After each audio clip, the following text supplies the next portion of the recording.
A lenda do homem gancho.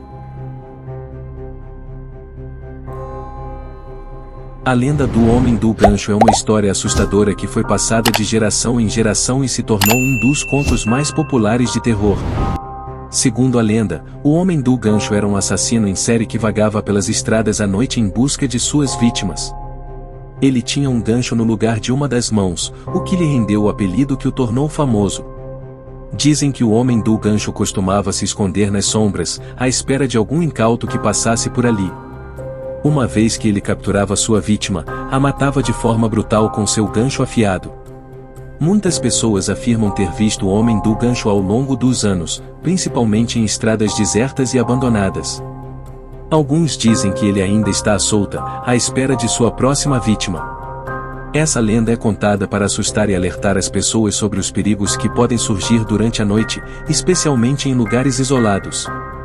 Mesmo que o homem do gancho seja apenas uma lenda, ela serve como um lembrete para que todos estejam sempre atentos e cuidadosos ao sair de casa. A história da lenda do homem gancho. Era uma noite fria e silenciosa em uma cidadezinha cercada por florestas densas e montanhas distantes. Helena e João, um jovem casal que gostava de explorar lugares isolados, decidiram sair em um passeio noturno. Eles tinham ouvido rumores sobre um mirante antigo, abandonado há anos, no topo de uma colina coberta por névoa. Diziam que o local oferecia uma vista deslumbrante da cidade, mas poucos se atreviam a visitá-lo à noite. O caminho era estreito e sinuoso, ladeado por árvores antigas que pareciam dobrar-se em direção ao carro, como se quisessem engolir o casal. À medida que subiam, a neblina ficava mais densa, envolvendo o veículo em um manto de escuridão. Helena, que sentia uma estranha sensação de desconforto, sugeriu que voltassem, mas João, sempre destemido, riu da ideia. É só uma neblina. Não vai acontecer nada.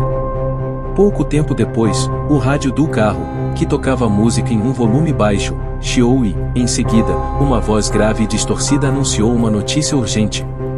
Interrompemos esta transmissão para um aviso importante. Um prisioneiro extremamente perigoso escapou da penitenciária estadual. Ele é conhecido como o Homem do Gancho. Se você vê-lo, não se aproxime.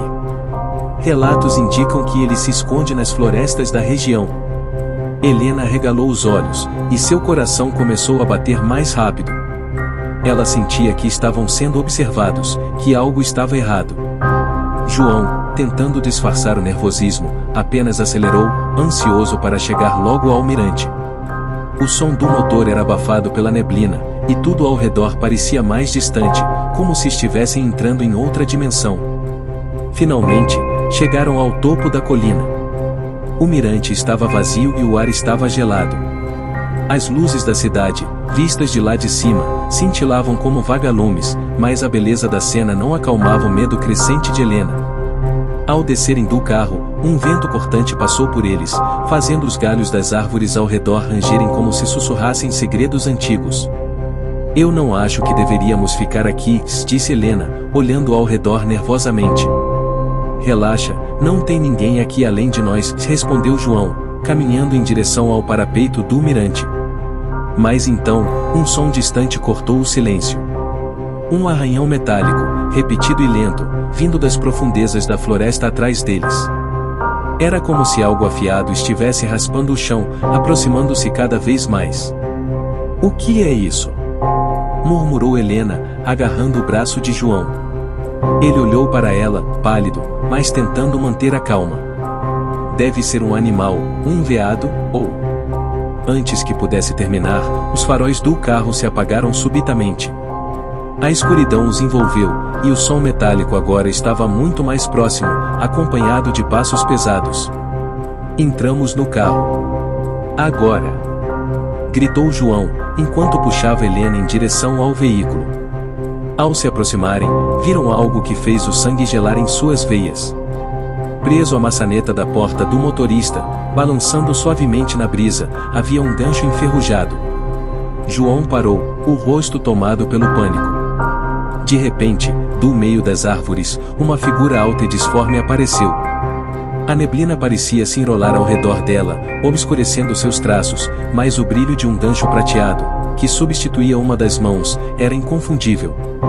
O homem do gancho estava ali. Helena soltou um grito abafado, e João correu para outra porta do carro, puxando-a desesperadamente. Mas estava trancada. Em um frenesi, ele tentou abrir a porta do passageiro, sem sucesso. O som do gancho raspando contra o metal do carro ecoava pela noite. O homem do gancho se aproximava lentamente, cada passo uma batida de pavor em seus corações. João, o que fazemos? Sussurrou Helena, os olhos arregalados de terror. João olhou ao redor, procurando uma saída, e percebeu uma trilha estreita que descia pela lateral da colina. Não havia tempo para pensar. Ele agarrou a mão de Helena e começaram a correr pela trilha, o coração martelando no peito. Atrás deles, o som dos passos pesados e do gancho arranhando as árvores parecia mais perto a cada segundo. A trilha era íngreme e escorregadia, e eles mal conseguiam enxergar por causa da neblina. O som do perseguidor nunca parava, nunca hesitava. João tropeçou, caindo de joelhos, mas Helena o puxou com desespero. Eles continuaram, o medo os empurrando para a frente, até que finalmente avistaram as luzes da estrada.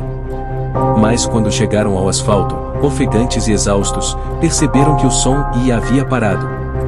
O silêncio era opressor. Os dois se entreolharam, sem ousar falar, seus corpos tremendo de alívio e medo. O homem do gancho tinha sumido. Ou, pelo menos, assim parecia. João deu um passo à frente, tentando recuperar o fôlego, quando, sem aviso, o arranhão metálico recomeçou, agora muito mais próximo do que antes.